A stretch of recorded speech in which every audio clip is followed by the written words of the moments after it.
What's up guys, my name is Tristan from the CPAPstore.ca. Today we're looking at a brand new machine, the Yuwell Breathcare III. And we're also going to compare it to the AirSense 11 because they're very, very similar machines. Now Yuwell is a company that was founded in 1998. They're primarily based in Asia. So just like how we recognize ResMed over in North America, Yuwell is one of the biggest CPAP brands in Asia, and they're coming into the North American market. Now, one of the reasons why this machine is kind of starting to get talked about a lot more is not only because they're introducing it to the North American market, but obviously they're taking some of the design language as you see here with the AirSense 11.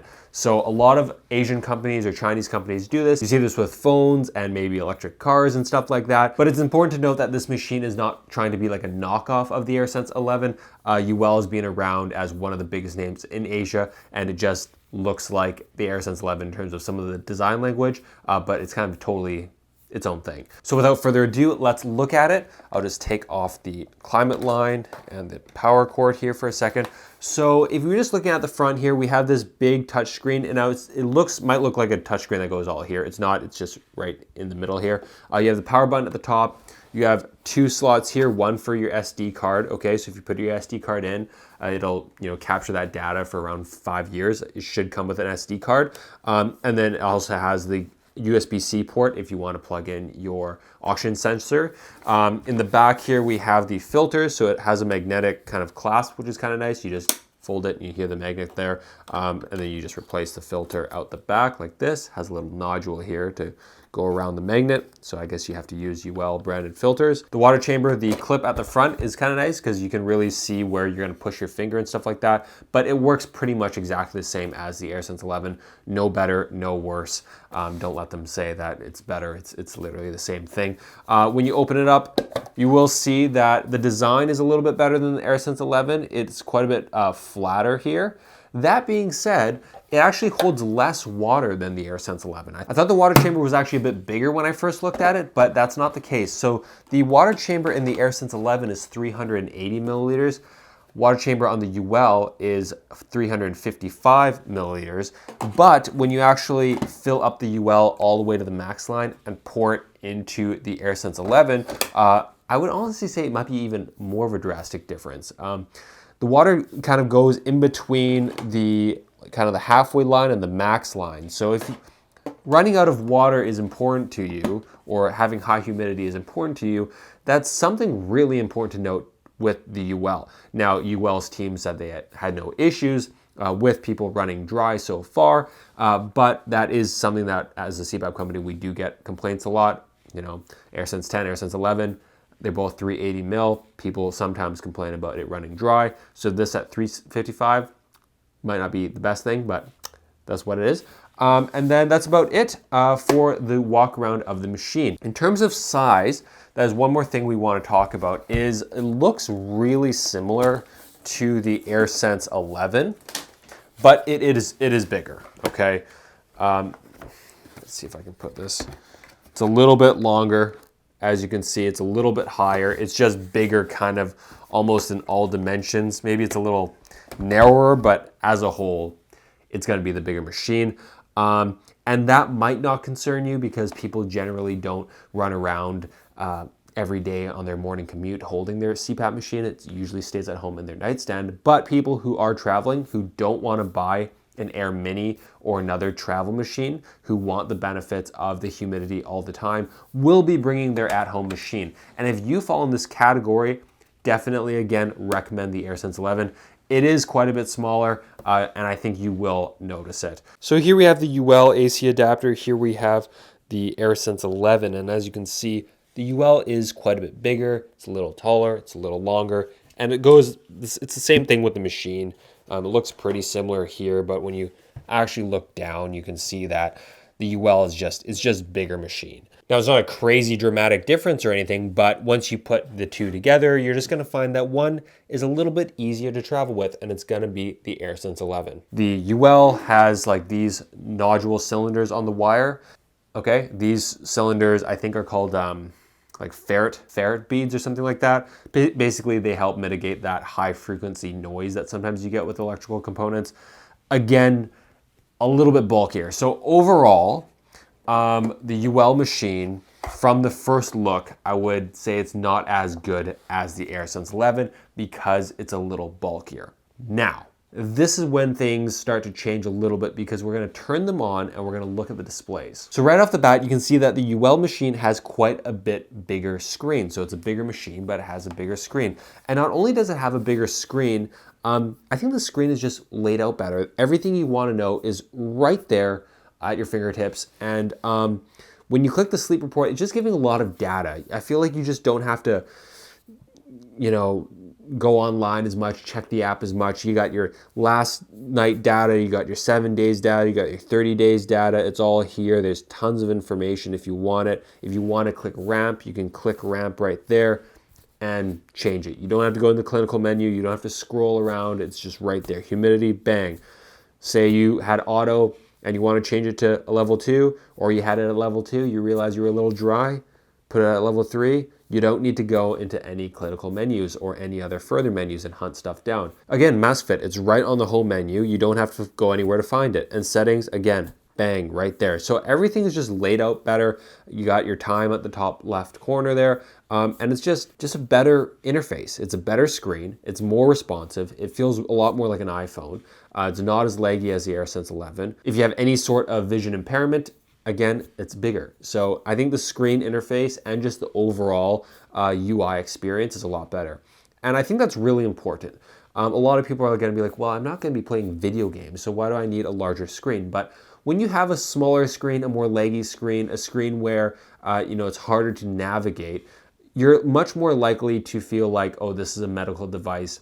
I can't change anything. I have to go to the doctor because I'm scared to touch anything, because you kind of have to dig through menus. But this makes it feel a lot more reasonable, a lot easier. It makes it feel like, oh, ramp time, sure, I can change that.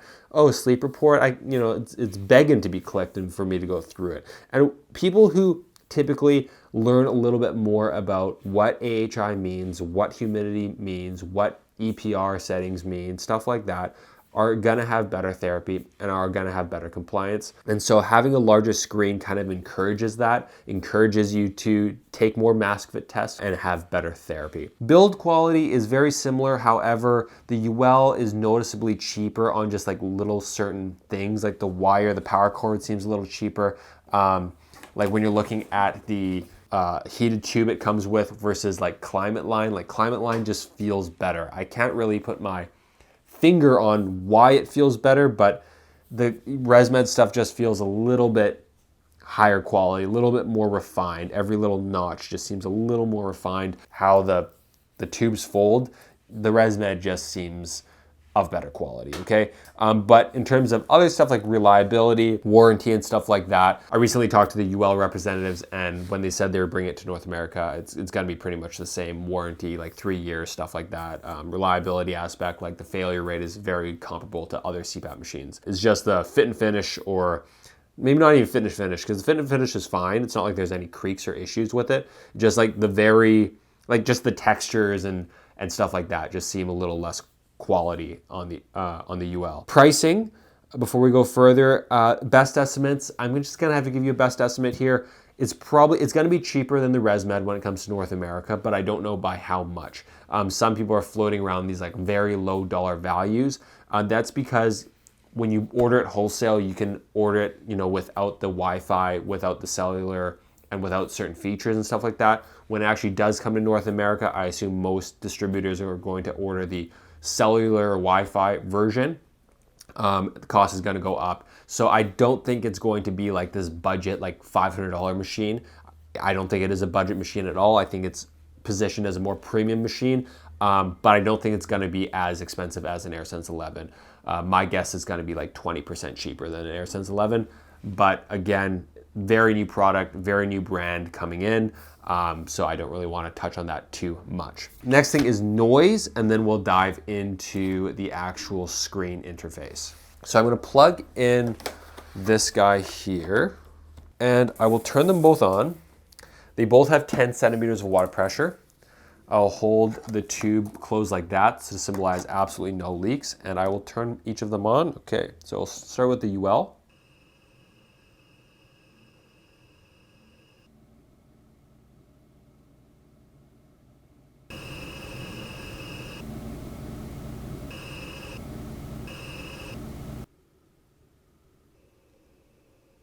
So with the Yuwell, it was showing me 43 to 44 decibels as opposed to 39 to 40 on the AirSense 11. So the AirSense 11 is significantly quieter. If you're wondering if you can hear the difference between those 3-4 decibels, you absolutely can. I can hear the difference. So if you're bothered by noise, then definitely AirSense 11. If you don't mind white noise or you kind of like white noise and you really don't care, then this is going to be a non-issue for you. If you find that the Air Mini is too loud and you don't like the Air Mini, because we do have some comments about that, yeah, you're going to have to go with the AirSense 11. This is not as loud as an Air Mini, but it's definitely louder than the AirSense 11. And with that, part 1 of the video is complete. Now let's dive into the menu. When you first turn on the machine, you'll see 5 buttons here. I'll just click sleep report so we can have last 7 days, 30 days. As you see, you have your AHI there. That's your apnea hypopnea index. So how many apneas you have in an hour, your average usage time there, your average pressure, your leak rate. We also have your total time used. If you uploaded any data, then we have your P90. So that's 90% of the night, what pressure are you under? So for example, if your APAP pressure is like 10 to 12, and most of the night you're at 10, and sometimes you have apneas and it goes to 11.5, topping out, your 90th percentile pressure might be something like 11.2 or something like that. Your ODI is your oxygen desaturation index, so it'll show you basically, what your minimum oxygen was at, what your average oxygen was at, and stuff like that. But that, I believe, you need to put in your USB-C and put your oxygen sensor on. For ramp time, very simple. Auto will just be automatic. It should detect kind of when you're starting to sleep or when you're sleeping. But if you want to put manual setting in there, you can have like, let's say 20 minutes. So you'll start at an initial pressure, and then by the 20-minute mark, you're gonna go to your prescribed pressure or the minimum of your APAP pressure. You have humidity here. Auto is a really good option for this. Typically, it's gonna wanna be around 75% humidity level, but you can obviously change it to whatever you're at. There are sensors in all around the machine to test temperature and test humidity, and also there is a sensor, I think, within the heated tube itself to test humidity. So if you put out auto, there's quite a few sensors going on to try to figure out what's going to be best for you. So I think auto is probably pretty good. Mask fit test. This is something that you want to do every time you have a new mask or every time you wash your mask and take your mask apart. Some people do it every night, but honestly, for the most part, people who get their mask dialed in don't really need to do a mask fit test every day. But definitely if you get a new mask or you took apart your mask, you want to run that and see if there's any leaks happening within the mask. And then we have settings here. So this is all the settings that you have. You have your nasal. Okay, so you have nasal, and you see a couple options here. These are just the different masks that Yuwell offers. So the YN01 is similar to like a ResMed N20, for example. But all the cushions are the same. It's just a headgear difference, so it really doesn't matter what you click. I talked to the representative. They said if you have a nasal mask like an N20 or an ESON 2, just click the first nasal option. If you have a full face mask, an F20, an F40, or actually maybe not an F40, an F20 and F30, for example, then just click the full face mask option. And then you have pillow mask, a P10 or a P30i, just click the pillow option. The reason why I said not the F40 there is just because ResMed recommends that for the F40, because it's a very flexible mask, they actually recommend the pillow setting. So some masks aren't going to be as clear cut. Again, this is one of those things that is not really going to make a huge difference on your therapy. Next thing is tube types. So you want to do slimline or standard tubing. So most people are going with slim tubing these days. Heated tube, you can have your level, whatever you want. Okay, you can do auto if you want. Okay, next up is sound reminder. I believe it'll beep if it recognizes there's a leak or something wrong with your CPAP therapy. Don't quote me on that. I might have to look that up, but I'm pretty sure it's that. Next thing is auto start and auto stop. So when you put on the mask and breathe into it, it'll sense that breath and just start automatically. When you take off your mask, it'll sense that no one's wearing it anymore and it'll stop automatically. I like to have mine off, to be honest. I just like clicking the button and just being manual with it. Okay, the next thing is FPS. Now in ResMed machines, we refer to this as EPR, expiratory pressure relief. It's basically how much pressure your machine is going to decrease by when you exhale. Feels a little more comfortable. I always recommend putting that on. Anyways, this machine is the FPS, so it stands for flow pressure synchronization. It's just Yuwell's name for it, but it's similar to expiratory pressure relief or exhale comfort, or every brand has their own version, but this is a flow pressure synchronization is what they call it. Backlight here is just kind of like your screen brightness. And then we have just some more other stuff. You can do pressure units and language and stuff like that. Okay, so now let's go into the clinical menu. We're going to take our 2 fingers here and put them over mask, fit, and settings and hold them down. After we do that, the clinical menu pops up. You can see it right there. Now we have mode here. We have APAP mode and CPAP mode. CPAP is a continuous pressure. So if you just have it on CPAP mode, for example, your pressure to treat, so your treatment pressure can be, let's say it's a 15, okay? Or let's say it's a 12, okay? So it's gonna be 12 all the time. That's gonna be good when you have apneas. Now, some people might find that, okay, say your pressure is a 12, but most of the night you want it a little bit lower to be a little more comfortable. Then you're gonna wanna put on APAP pressure. So if I click APAP, then it's gonna be automatic. You click that, you go back, and now we can see some pressures here that you didn't have before, your P max and your P min. So your pressure max, again, let's say your doctor or you found out because you've been looking at your data that 90% of the time you don't go above the pressure of a 12.